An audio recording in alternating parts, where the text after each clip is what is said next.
Se están abriendo las paritarias que, a ver, ¿van a tener complicaciones? Sí, van a tener complicaciones. ¿Y por qué digo yo esto? Porque cuando se habla a nivel nacional, se habla de las paritarias, se habla de un 40%, pero el año pasado hubo una inflación del 50 y pico por ciento.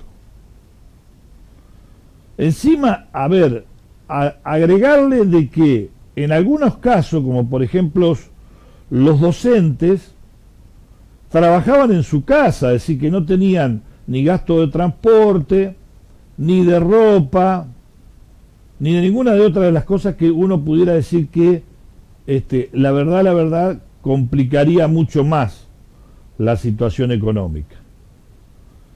Y bueno, si se habla de un 40%, hoy los empleados estatales estarían perdiendo un 12, un 13% de la inflación con respecto a la inflación, cuando se había dicho que, a ver, que al contrario, que se iba a tratar de ganar 2 o 3 puntos para poder ir salvando la situación y teniendo un mayor poder adquisitivo la gente. Como siempre sabemos, los primeros que van a entrar en la lucha, digo yo, son los docentes, pero después van a entrar todos. Hay que ver qué hace ATE, UPCN con respecto a esto. ¿Por qué? Porque también los empleados están un poquito enojados con algunos dirigentes gremiales, porque siempre el arreglo termina siendo perjudicial para los empleados. Entonces, ahí hay un problema. Cuando hablamos del 40%, hablamos, si uno lo analiza, de un buen margen. Dice, 40%, qué buen aumento. Sí, bueno, pero la inflación fue del 50%. Cuando uno analiza un 40% para alguien que gana mucho, como lo digo siempre, y estoy cansado de decirlo, es una cosa. Me parece que acá habría que hablar de nuevo con un sistema distinto, con un sistema de porcentajes distinto. Después se van a quejar algunos, me van a decir, sí, bueno, pero yo tengo 30 años de servicio y se achica la brecha entre el que entra y el otro, pero el que entra con lo que va a cobrar no puede vivir. Ese es el problema. Entonces, ¿cuándo se va a tratar una paritaria diferente? O bien levantar un porcentaje más grande el piso del que va a entrar, que son muchos los que empiezan a entrar ahora como gente nueva, porque hay muchos que se jubilan, mucha cantidad de docentes que se jubilan, muchos que están cansados, muchos que compran años para irse porque están cansados, porque aunque parezca mentira, el trabajar con chicos no es fácil, tiene un desgaste. Algunos a veces piensan que no, ¿vio? Que lo más fácil es ser un docente. No, ojo, hoy los chicos no son como antes.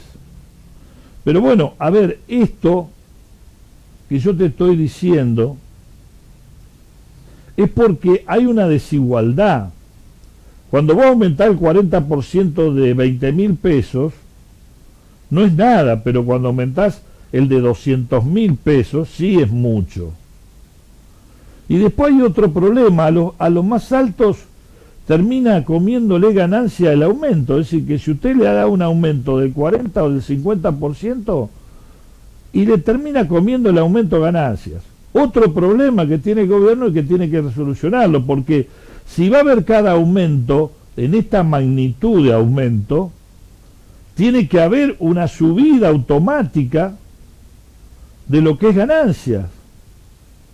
Porque si no, al contrario, en vez de pagar menos gente ganancia, termina pagando más gente ganancia con esos aumentos que se van a dar seguramente en este año.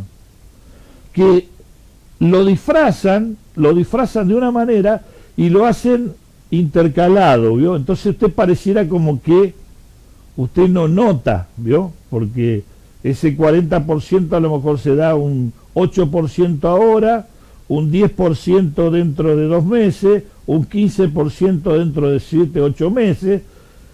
Es decir que a usted la inflación fue del 50, le aplican un 40 y en definitiva se lo dan en el transcurso del año.